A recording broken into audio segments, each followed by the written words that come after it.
Ito, mahal kong mga kaibigan, ang bagong gawang bahay ng wild crab, tawagan natin.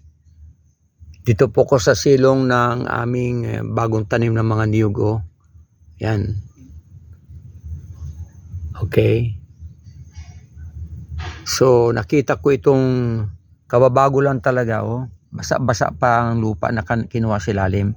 Ang gagawin natin ay huhukayin po natin. Huhukayin natin ito para malaman natin kung malalim ba talaga. Kasi itong daming lupang ito ay nangulugang malalim ang hukay. Ito'y crab, mahal kong mga kaibigan, na dito lagi ang dami dito sila gumagawa ng bahay sa ilalim ng mga bagong tanim pong niyog. So titingnan natin ha. Ito na yung bahay na ating huhukayin kasi gusto nating makita kung ano yung nasa ilalim. Okay, yan na. At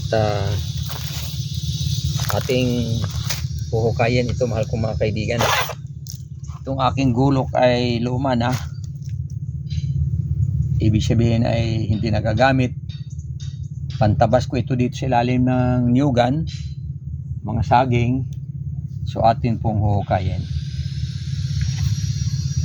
Uy, papunta sa ilalim ng pan.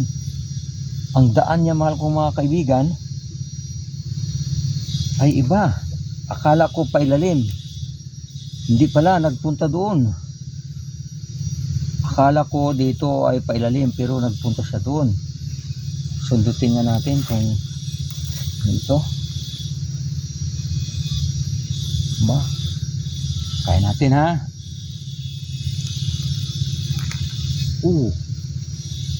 Ay, hanggang doon. Yan, bagong bago talaga ang lagkit ng lupa. Yan. Kita nyo mga kaibigan, doon siya doon siya nagpunta. Halip na pa ganun, pumunta doon. Ayun.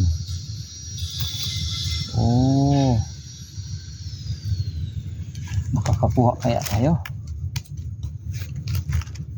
Saan kaya yun?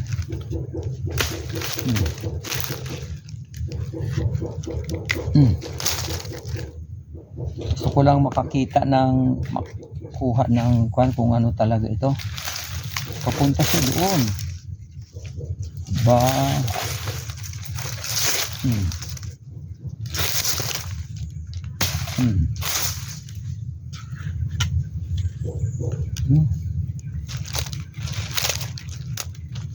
Yeah.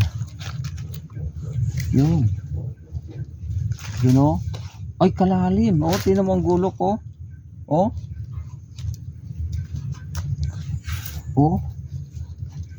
Ay, mahirap ito hukayin mga kaibigan.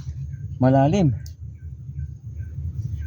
Itong haba nga nito, nakasya doon Ay, nako. Mahirap ito hukayin mga kaibigan. Masyadong malalim. Paano kaya ang pagkuha nito? Makahuli man lamang. Makahuli man lamang ako ng isa para makita ko. Hindi ko naman kinakain ito, mahal kong mga kaibigan. Hindi ko kinakain, pero sa ganitong sitwasyong napakalalim, abay mahihirapan tayo nito. So wag na lang, kasi hindi natin alam kung pagdating doon ganun pa ulit. Pagkatapos pa ganun, ay nako, ang daming lakas ang uubusin nito mga kaibigan. So yain na lang, hindi na lang natin itutuloy ang paghukay. Akala ko mababaw lang, akala ko ganito lang kalalim.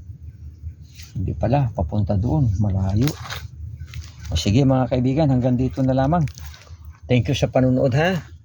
Huwag kalimutang mag-subscribe, mag-like, mag-follow. Okay.